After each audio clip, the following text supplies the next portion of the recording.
L'adversaire véritable n'est pas celui que nous combattons.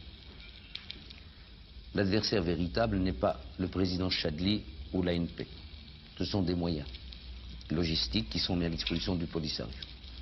Ce ne sont pas les dollars de Kadhafi qui apportent l'armement quand on veut et comme on veut.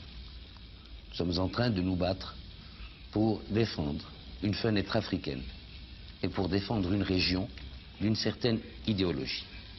Et il est inimaginable que le Maroc puisse à la fois faire la jonction par le tunnel de Gibraltar entre l'Europe et l'Afrique et à la fois accepter d'être colonisé intellectuellement et politiquement.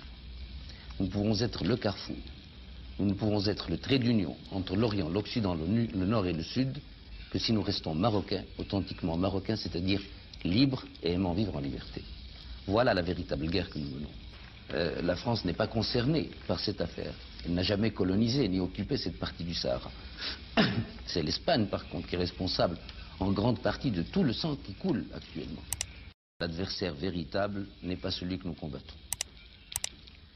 L'adversaire véritable n'est pas le président Chadli ou l'ANP. Ce sont des moyens logistiques qui sont mis à disposition du Polisario. Ce ne sont pas les dollars de Kadhafi qui apportent l'armement quand on veut et comme on veut. Nous sommes en train de nous battre pour défendre une fenêtre africaine et pour défendre une région d'une certaine idéologie.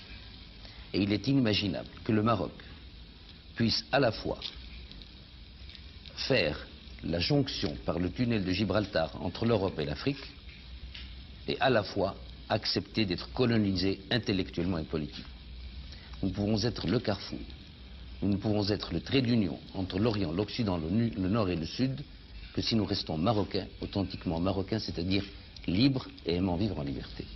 Voilà la véritable guerre que nous menons. La France n'est pas concernée par cette affaire. Elle n'a jamais colonisé ni occupé cette partie du Sahara. C'est l'Espagne, par contre, qui est responsable en grande partie de tout le sang qui coule actuellement.